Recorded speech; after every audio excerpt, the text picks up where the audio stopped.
didukung oleh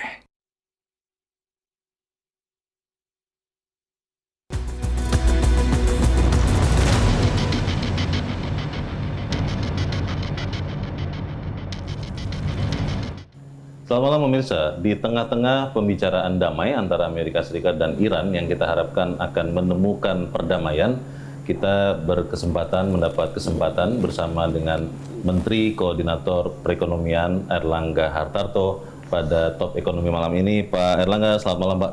Selamat malam Pak Leonard. Terima kasih sudah diberikan waktu. Pak Airlangga, ini kita sangat yakin ya, sangat berharap perdamaian Amerika dan Iran ini akan tercapai. Mengantisipasi hal ini dan kira-kira dampaknya kepada ekonomi Indonesia seperti apa Pak? Ya, pertama perdamaian selalu membuat hasil positif terhadap global outlook terhadap perekonomian global. Dan yang kedua juga akan memperbaiki supply chain. Jadi dua hal itu sangat berpengaruh terhadap ekonomi Indonesia. Tetapi yang jelas perdamaian itu kontribusinya positif terhadap perekonomian. Seberapa cepat kira-kira itu dampaknya akan terjadi Pak? Karena beberapa orang mengatakan seperti misalnya Selat Hormuz, Pak Airlangga, itu butuh waktu untuk kemudian berfungsi normal lagi seperti sebelum perang. Seperti apa Pak antisipasinya Pak?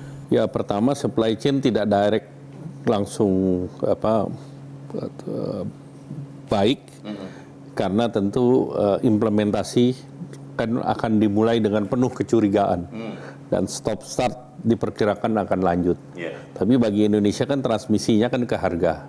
Sedangkan transmisi harga kita lihat kemarin harga minyak sudah turun di bawah 80 ekspektasi. Nah, tentu ekspektasi harga yang turun ini harus dilanjutkan dengan kontrak barang yang kita dapat. Biasanya ini lagging, jadi kita dapat barang yang mahal untuk beberapa bulan baru harganya turun.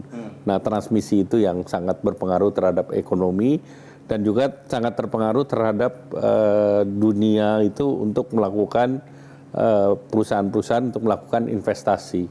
Nah, biasanya kan mereka masih wait and watch. Tetapi di tengah ketidakpastian itu, ASEAN kita beberapa kali rapat juga, di mana ASEAN itu menunjukkan bahwa kawasan Indo-Pasifik ini kawasan yang aman untuk investasi. Baik dari segi pertumbuhan di ASEAN masih tumbuh di atas sekitar 4%, maupun market ASEAN plus sekitarnya China, Jepang, Korea, Australia, New Zealand relatif lebih aman dan lebih stabil. Keamanan itu apakah kemudian juga akan memberikan kira-kira target-target ekonomi Indonesia Pak hingga akhir tahun ini? Kita sudah mau masuk ke semester kedua Pak Menko. Itu akan seperti sesuai yang perkirakan atau memang mungkin harus ada koreksi atau seperti apa Pak? Ya, pertama tentu dengan adanya perang ini market menjadi tidak bisa diprediksi. Dan juga penurunan akibat perang dan eskalasi harga itu pasti ada. Dan juga pada saat seperti ini kan kebanyakan investor itu menahan diri untuk menjaga kondisi cash flow masing-masing. Nah, bagi Indonesia kita ingin menjaga daya beli masyarakat. Nah, oleh karena itu kemarin arahan Bapak Presiden untuk ke kuartal ketiga pun kita gelontorkan bansos dalam bentuk beras 10 kg dan juga kita menyediakan buffer. Buffer artinya kita sediakan untuk tahu tempe, karena soyabin ini kan seluruhnya kedelai dari import. Jadi kita beri buffer Rp2.000 per kilo, di mana nanti bisa dilakukan operasi pasar oleh Bulog. Nah, kita siapkan untuk 250.000 ton. Kalau bicara soal insentif itu nanti Pak, tapi saya ingin kembali lagi ke kondisi terkini. Bursa Efek Indonesia kan dari awal tahun Pak mengalami tekanan. Tapi kita mendapati bahwa Morgan Stanley Capital Index ternyata masih menempatkan Bursa Efek Indonesia di kategori emerging market, tidak menurunkannya ke frontier market. Seberapa besar dampaknya akan kepada pasar modal Pak dan juga kepada ekonomi kita? Ya, pertama kan pasar modal kita ini kan sudah ada perbaikan terhadap retail market. Jadi tentu confident kepada retail market ini yang harus didorong. Cuman ada yang kedua, pasar modal kita ini kan adanya pasar modal ini kan untuk membiayai korporasi untuk pasar IPO. Nah itu mungkin yang kita lebih lihat lebih dalam lagi sepanjang semester ini jumlah IPO dengan ketidakpastian kan relatif Berkurang ya? sangat rendah, bukan berkurang. Ya. Sangat rendah. Ya. Ya. Tetapi kan sebetulnya kalau kita lihat global tergantung kembali kepada prospek bisnisnya. Sehingga di global walaupun ketidakpastian tinggi, tetapi ada pasarnya, misalnya pasarnya Elon Musk kan meledak juga dia. Jadi kembali kalau bagi investor pick and choose ini menjadi penting, memanfaatkan kondisi ini. Momentum. Nah biasanya momentum seperti ini baik untuk melakukan ekspansi karena capital goods pasti lagi murah-murahnya karena tidak banyak orang yang beli. Dan saya lihat 1-2 emiten juga melakukan ekspansi, jadi itu juga positif. Kemudian saya lihat di special economic zone yang dikembangkan di Indonesia seperti di Bintan, Galang Batang, kemudian di Kendal, Semarang, dan juga di JP di Gresik, itu hampir sold out. Oh, masuk terus ya? Iya, jadi kita mau melakukan ekspansi di beberapa special economic zone. Jadi ini tempat untuk realignment daripada supply chain juga. Iya, bicara dinamika yang terjadi, kita juga bicara soal dinamika rupiah ya Pak. Beberapa waktu yang lalu kan sempat menyentuh 18.000 dan sekarang beberapa kali Bank Indonesia sudah menaikkan BI rate dan itu memperkuat nilai tukar rupiah. Anda melihatnya seperti apa, Pak? Ya, pertama tentu kebiasaan kalau menaikkan rupiah rate kan harapannya rupiah dijadi delta antara interest rate dolar dan interest rate rupiah mengecil. Tidak mengecil, diperbesar. Iya, supaya lebih untung. Supaya rupiah menarik. Nah, itu upaya yang dilakukan oleh Bank Indonesia. Karena kemarin sebelum dinaikkan itu jaraknya terlalu tipis. Jadi preferensinya orang lebih menubruk interest dolar daripada rupiah. Nah, sekarang dengan posisi di balik itu diharapkan ini akan mengurangi daripada capital outflow. Tetapi capital outflow itu perlu didukung oleh juga investasi-investasi yang berkualitas. Karena kebanyakan daripada industri keuangan kan lihatnya midterm to long term. Kalau yang di capital market memang hanya spot untuk cari untung di spot aja. Jadi ya mau naik mau turun mereka bisa mengambil untung. Makanya kemarin kita minta supaya short selling juga ditahan karena yang pasar spekulasi kita kurangi. Kalau melihat kebijakan moneter, fiskal, dan juga keuangan ya Pak, itu kan beberapa waktu yang lalu menunjukkan lagi komitmen bersama untuk memperkuat rupiah, tapi juga mengejar pertumbuhan ekonomi. Kantor Menko Perekonomian melihatnya seperti apa sekarang Pak? Ya, pertama kerjasama antara fiskal moneter ini udah sangat baik karena kami juga secara temporer bertemu dan kita memonitor dana pihak ketiga yang diperbankan, kemudian penyaluran kredit, dan juga tentu likuiditas di market ini sangat diperlukan. Ya, melihat situasi sekarang, Pak Erlangga, ada yang mengatakan bahwa multilateralisme itu semakin tergantikan dengan bilateralisme. Amerika Serikat beberapa kali mengejutkan dunia Pak dengan kebijakan-kebijakan dagang yang juga berdampak kepada Indonesia. Bagaimana kemudian Indonesia melihat kerjasama multilateral khususnya OECD ini Pak? Ini kan Indonesia sedang memproses aksesi penuh untuk OECD. Seperti apa kondisi terakhirnya Pak Menko dan apa sih yang akan didapat Indonesia sebagai benefitnya Pak? OECD kan ya semacam klub ekonomi. Terdiri dari market yang besarnya 64 triliun. Nah, Indonesia kan ekonominya 1,5 triliun. Jadi artinya ini sebuah pasar yang sangat besar dan terdiri dari 38 negara. Nah, dengan Indonesia masuk ini harapannya kita menjadi like-minded countries. Artinya country yang punya filosofi untuk perekonomian yang sama dan regulasi yang setara. Dengan kesetaraan ini maka orang untuk melakukan investasi sesama negara OECD itu risknya akan menjadi lebih rendah. Nah, itulah yang ingin dimanfaatkan oleh Indonesia untuk masuk proses aksesi. Indonesia tidak sendirian karena Thailand ada di belakang kita. Jadi Thailand juga sedang dalam proses. Kemudian saya dengar kemarin dalam pertemuan di OECD meeting itu Filipina dan Singapura sedang melihat-lihat. Jadi artinya kita harus lebih depan dari mereka semua. Supaya kita betul-betul bisa memanfaatkan pasar di OECD. Ketidakpastian terus meningkat dan pemerintah juga diminta dan sedang melakukan Pak antisipasi kepada itu. Bagaimana antisipasi itu dilakukan kita akan bahas di bagian berikut. Pak Erlangga dan pemirsa tetaplah bersama kami. Top Ekonomi akan segera kembali.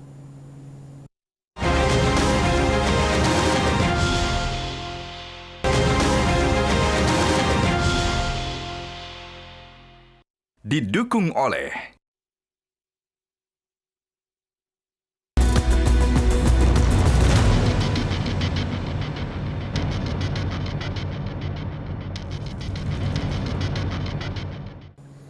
Terima kasih Anda masih bersama kami di Top Ekonomi dan saya masih bersama dengan Menko Perekonomian Erlangga Hartarto. Pak Erlangga, Organizations of Economic Cooperation and Development, OECD Pak. Tadi Anda sudah katakan bahwa sebetulnya itu adalah usaha Indonesia untuk meningkatkan perekonomian kita juga sebetulnya. Dampak yang signifikan, yang jangka pendek Pak, untuk Indonesia masuk OECD itu sebetulnya apa Pak? Ya, pertama kita punya benchmarking untuk best practice. Jadi kalau dalam bentuk mengeluarkan regulasi, kita ada benchmark yang disediakan oleh OECD. Sehingga tidak reinventing the wheel. Ya, kemudian yang kedua, di dalam dunia yang ada yang uniblok, nah kita melihat bahwa sebetulnya dunia sekarang menjadi multi-blok. Multi-blok? Ya. Jadi multi-blok salah satunya tentu kita blok OECD itu salah satu blok yang Eropa base. Karena itu kan dulu negara membangun kembali Eropa sesudah Perang Dunia Kedua. Dan ini dimanfaatkan banyak oleh negara-negara Amerika Latin. Nah, Asia hanya Jepang dan Korea yang memanfaatkan. Jadi Indonesia masuk menjadi negara ketiga. Tetapi dalam era multi-blok itu Indonesia juga mendaftar di dalam CPTPP, Trans-Pacific Partnership, yang subset dari APEC. Nah, di situ Indonesia memang ada negara-negara Amerika Latin yang khawatir terhadap Indonesia. Jadi mereka berusaha memblok negara ASEAN untuk masuk di dalam CPTPP. Khawatir itu karena takut apa Pak? Terdominasi atau karena gimana? takut terdominasi. Karena kalau mereka melihat manufacturing base, kemarin tema di OECD itu kita bicara kembali mengenai manufacturing base, mengenai supply chain, mengenai industrialisasi. Dilihat negara di ASEAN ini mempunyai competitiveness yang lebih kuat daripada mereka. Sehingga ini yang membuat mereka khawatir. Selain OECD, kita juga lihat Pak, implementasi dari European Union SEPA ya, Indonesia EU SEPA. Itu persisnya seperti apa dan dampaknya ke ekonomi kita seperti apa Pak? EU SEPA sendiri itu kan PDB-nya 21 triliun US dollar. Penduduknya 720 juta dan negaranya ada 23 negara. Jadi itu sebuah blok besar di Eropa, mereka dengan juga pendapatan per kapita yang cukup bagus, tinggi lah, negara maju. Nah, bagi Indonesia ini adalah pasar untuk manufaktur Indonesia. Karena manufaktur Indonesia dan manufaktur Eropa ini berbeda. Jadi kalau mereka mau memproduksi mobil misalnya BMW, Mercedes dan yang lain, market di sini kan sangat premium market. Jadi paling mereka jualan 3.000 sampai 5.000. Kan beda sama mobil sejuta umat yang jualannya 200.000, 300.000. Jadi kita nggak khawatir dengan mereka. Nah, oleh karena itu pada saat implementasi penuh nanti bea masuk barang-barang kita ke Eropa itu 0. Nah sekarang barang masuk kita ke Eropa itu 10-20%. Pesaing kita yaitu Vietnam itu bea masuknya sudah 0. Sudah Dia nol sudah duluan punya SEPA dengan Eropa. Jadi bagi Indonesia ini adalah kesempatan yang sangat baik. Barang-barang Indonesia yang ke Eropa itu seperti apa, Pak? Nah sekarang kan tekstil, footwear, elektronik, apparel. Yang sangat dikhawatirkan adalah baja. Karena baja kita kan sekarang ekspor ke Eropa, kemudian ke Amerika. Nah sekarang mereka lagi mau mengenakan kita bea masuk 50%. Oh, Inggris sudah mengenakan juga 50%. Amerika pun 50% untuk baja kita. Nah, dalam perundingan saya bilang kita akan dorong yang namanya TRQ, Trade in Quota. Jadi kita diminta diberi kuota berapa yang bebas daripada 50%, sisanya naik. Nah mereka sendiri memotong kapasitas produksi baja mereka dari 80 juta ke 40 juta. Jadi mereka minta supaya kita juga nurunin ke 50%. Bagi mereka baja itu sesuatu yang sifatnya strategis. Kalau mereka tidak kompetitif di baja, maka peralatan militer, otomotif dan yang lain akan tergantung kepada negara lain. Ya. itu jadi bukan hanya ekonomi semata berarti itu ya? Ada faktor politisnya juga? Politik dan strategi pertahanan. Pak Erlangga, di Prancis juga belum lama Anda mendampingi Presiden Prabowo di Forum France Indonesia High Level Business Council, Pak. Itu ada gelaran Forum CEO Indonesia Prancis, disebut-sebut nilainya 61 triliun rupiah. Ini sebetulnya membahas investasi apa, Pak, antara Indonesia dan Prancis ini? Nah kalau Perancis kan beberapa sektornya terkait dengan pertahanan, tetapi di luar pertahanan kan mereka juga ada ikut dalam pengembangan hilirisasi nikel di Weda Bay. Jadi perusahaan mereka salah satunya adalah Eramet.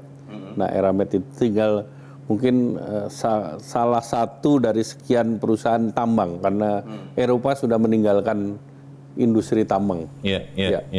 Jadi itu yang dibicarakan. Jadi itu beberapa hal yang ikut dibicarakan. Untuk memastikan Pak strategi pemerintah Indonesia di tengah ketidakpastian ini ya Pak Erlangga, kan tadi Bapak sudah katakan mulai ada blok-blok Pak. Ya. Kalau bahasa orang makin bilateral. Jadi hubungan-hubungan dagang itu investasi makin bilateral.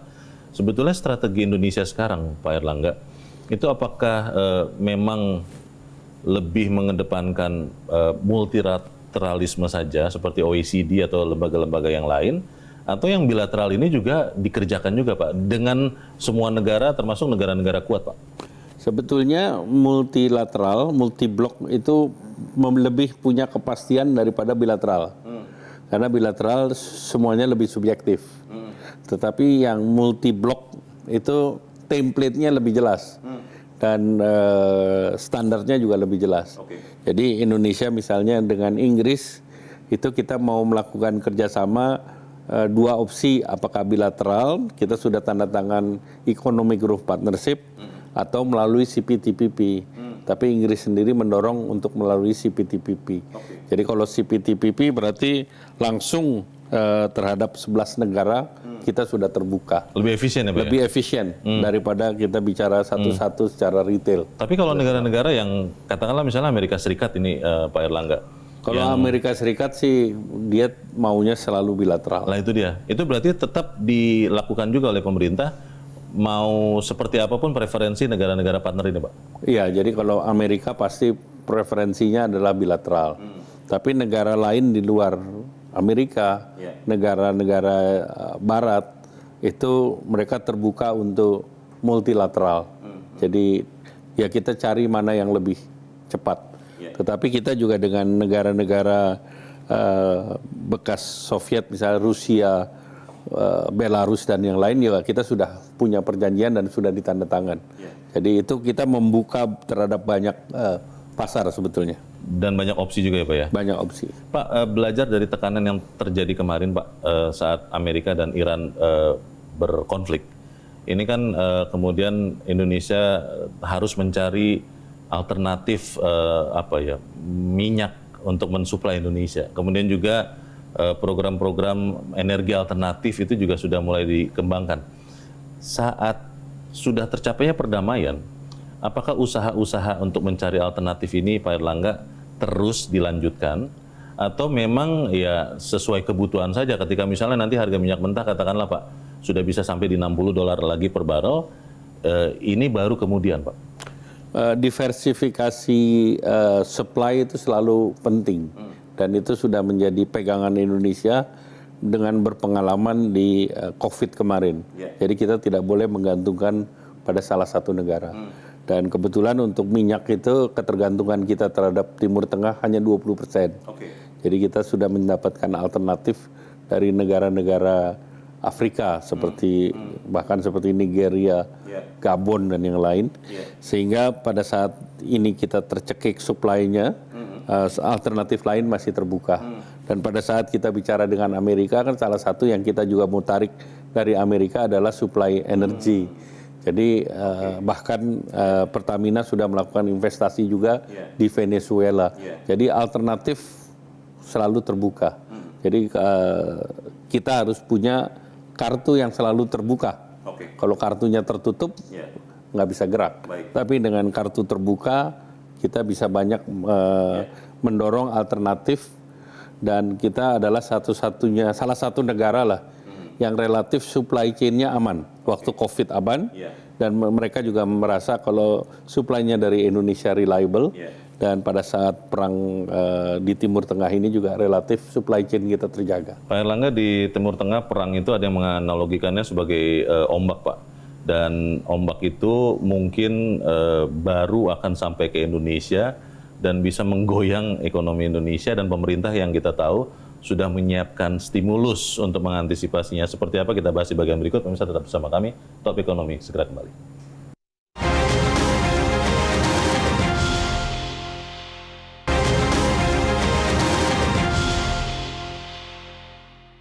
Didukung oleh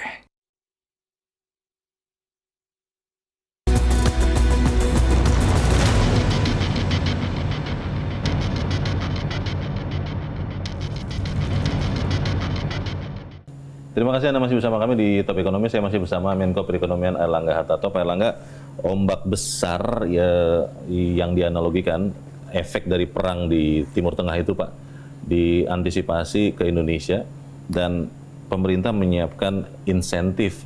Apa saja Pak yang sudah disiapkan Pak? Ya, pertama akibat perang itu penjalaran utama itu di harga minyak. Dan Indonesia relatif kalau perangnya 5, 6, 10 bulan aman. Selama rata-rata harga di bawah $100. Dan sekarang relatif harga masih di bawah 80. Jadi relatif aman. Yang kedua, penjalaran di sektor fertilizer terkait dengan food security. Indonesia pun aman karena kita untuk pupuk itu self-sufficient. Dan kita bisa ekspor 1,5 juta.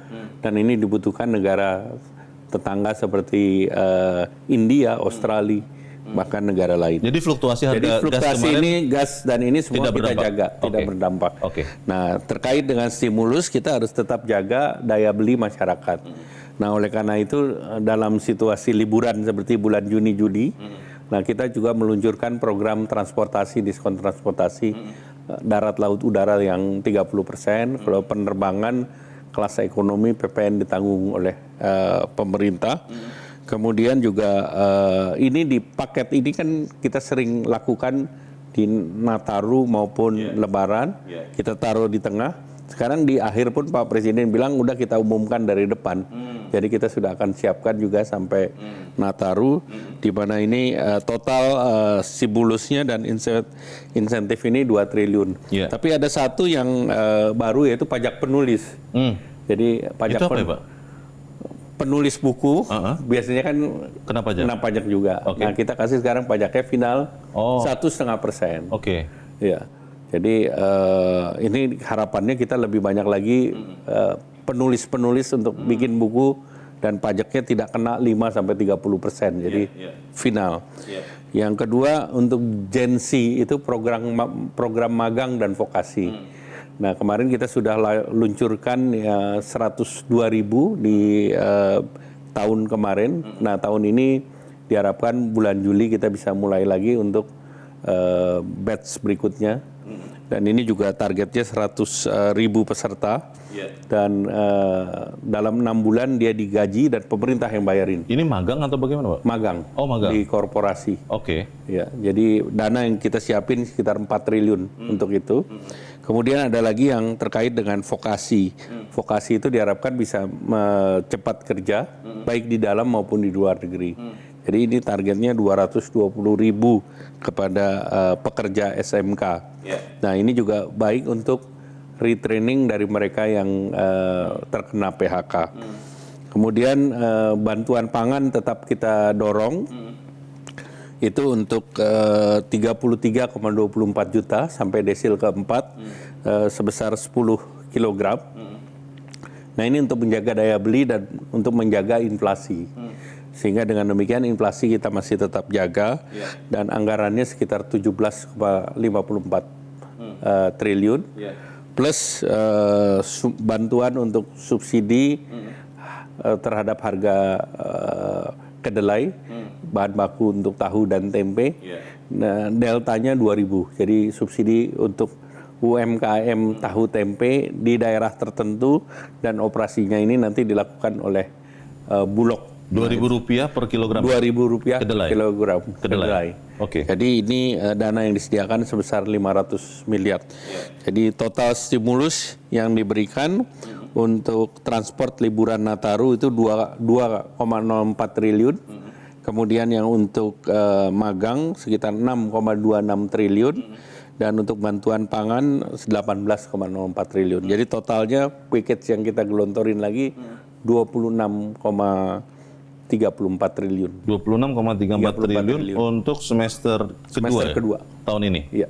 Pak, ini menetapkan stimulus ini, Pak. Iya. Itu sebetulnya berdasarkan perhitungan melihat efek dari katakanlah stimulus tahun lalu, Pak, kepada ekonomi Indonesia atau bagaimana, Pak, perhitungannya? Ya, perhitungannya tentu desil 4 ke bawah kita berharap kita tetap berikan stimulus supaya mereka punya daya beli. Dengan mereka punya daya beli, tentunya perekonomian kita bergerak. Desil 4 ini artinya yang paling miskin ya, Pak? Ya, yang 40% terbawah. 40% terbawah. Jadi yang 40 kan penengah, 30%, 20%, 10% yang termiskin. Di samping itu juga kan kita punya paket juga untuk kelas menengah seperti kredit usaha rakyat. Nah, kredit perumahan kemarin juga kita sudah naikkan pagunya menjadi 50 triliun. Nah, ini juga kalau perumahan kan salah satu sektor yang banyak mempekerjakan tenaga kerja. Jadi ya kita dorong 50 triliun karena ini penyerapannya cukup baik. Karena ini bisa untuk renovasi rumah dan yang lain. Ya. Kalau melihat, Pak, ada juga kita baca dari insentif itu untuk insentif impor LPG dan bahan baku plastik 2,25 triliun. Ini persis karena memang harga minyak mentah kemarin sempat spiking atau bagaimana, Pak? Ya, karena harga crude naik, refinery kan butuh crude. Nah, pada saat crude naik, kemarin ada salah satu pabrik yang declare force majeure. Iya, di Banten tuh ya? Ya, jadi pemerintah mengambil alternatif. Kalau dia force majeure kan kita bahaya untuk makanan minuman seluruhnya pakai packaging. Betul. Dampaknya kemana-mana tuh, Pak? Dampaknya kemana-mana dan itu dampaknya terhadap inflasi. Oleh karena itu alternatif daripada crude adalah LPG. Nah, LPG biasanya biaya masuknya 5% kita nolkan. Nah, sekarang dalam hal yang sama untuk industri packaging untuk beli bahan baku juga kita nolkan untuk periode 6 bulan. 6 bulan itu dari kapan, Pak? 6 bulan dari sejak diberlakukan. Oh, oke. Ya, jadi ya katakanlah dari bulan ini dan itu dilakukan beberapa negara yang lain juga. Ya. Jadi nanti kalau kondisi sudah normal kita kembalikan. Itu tidak lagi diberikan. Ya. Pak, ini juga ada insentif untuk menurunkan biaya masuk impor suku cadang pesawat besarannya 500 miliar rupiah. Ini maksudnya kenapa ini, Pak? Ya, kenapa? Karena sekarang kan suku cadang pesawat ada biaya masuknya. Nah, dengan biaya masuk nol nanti harapannya nanti harga tiket pesawat dan yang lain juga ikut turun. Jadi tidak langsung hanya dengan PPNDTP, tetapi untuk mereka operation and maintenance itu juga dipermudah dengan biaya masuk mall. Setiap kali ada insentif tentunya kan ada dampak ya Pak Erlangga. Kalau belajar dari tahun lalu Pak, itu sebetulnya dampaknya itu lebih kepada memberikan bantalan sosial supaya tidak banyak masyarakat yang turun kelas ekonominya, atau seperti apa Pak? Sebenarnya target utama insentif? Pertama target itu adalah kita membuat bahwa masyarakat seluruhnya punya akses terhadap pangan. Oke. Nah, itu yang minimal terjaga. Dan yang kedua tentu sektor produktif tetap bisa bergerak dengan stimulan tadi LPG, kemudian juga bahan baku plastik. Yang ketiga kita jaga inflasi. Karena kan kalau pada situasi seperti ini yang biasa naik duluan adalah inflasi. Jadi itu yang juga kita jaga supaya tetap dalam range 2,5 plus minus 1% sesuai dengan APBN. Nah dengan demikian juga kita juga jaga daya beli masyarakat termasuk juga untuk traveling. Dengan demikian kita berharap ekonomi Indonesia yang 54% tergantung domestik ekonomi ini betul-betul bisa kita jaga. Jadi kita jaga market dalam negeri dulu. Ya, Pak, ini terkait dengan pangan, tadi Pak Erlangga sudah sebutkan ada insentif untuk makanan.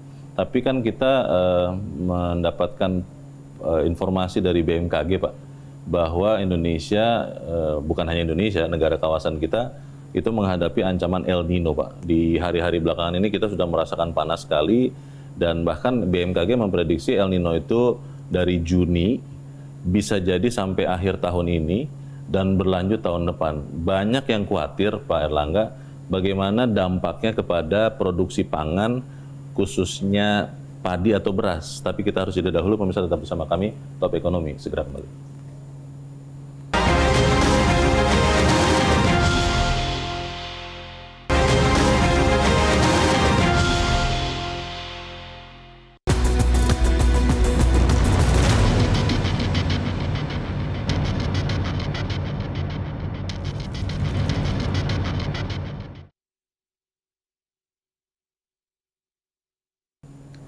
Terima kasih Anda masih bersama kami, dan kita ada di bagian akhir dari diskusi kita malam ini. Saya masih bersama dengan Menko Perekonomian Erlangga Hartarto. Pak Erlangga, ketidakpastian itu kelihatannya sudah jadi tema dunia hari-hari ini.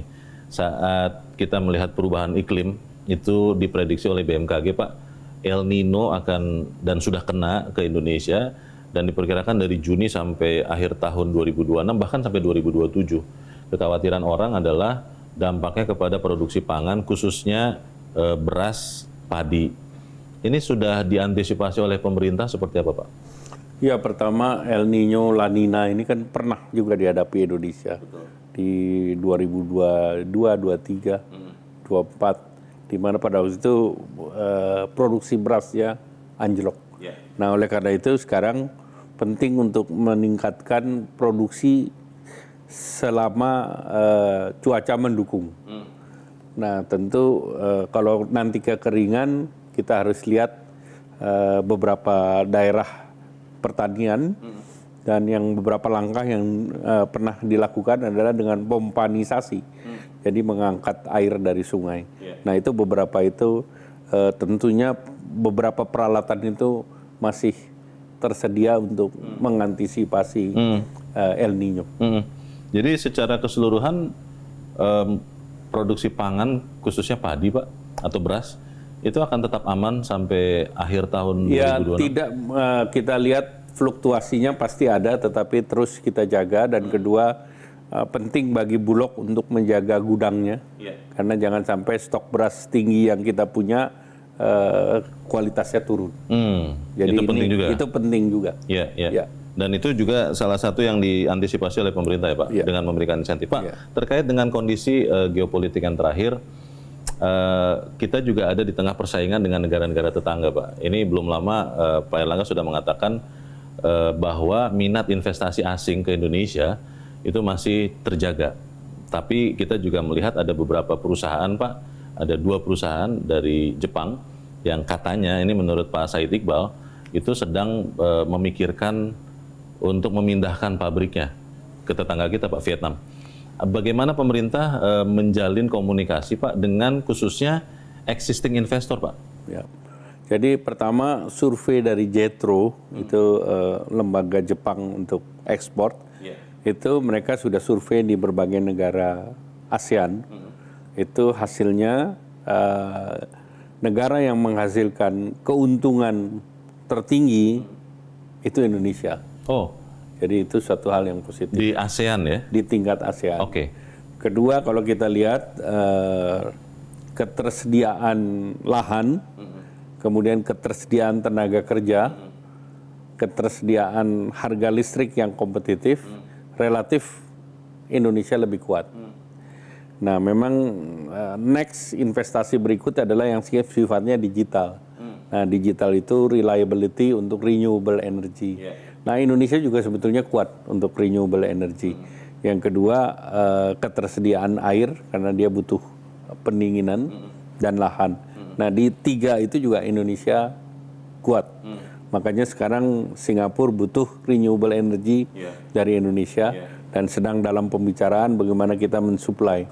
Nah, Johor walaupun dia membuat special economic zone untuk itu, tetapi ketersediaan listriknya juga terbatas. Jadi mereka sedang membuka pembicaraan bagaimana kalau kita bikin three-way investment. Jadi Singapura, Malaysia dan Indonesia invest di beberapa wilayah ini untuk invest sama-sama dan kembangkan sama-sama. Jadi memang minat investasi dalam negeri dan luar masih terjaga di Indonesia dan pemerintah terus mengkomunikasikan ini juga Pak? Iya.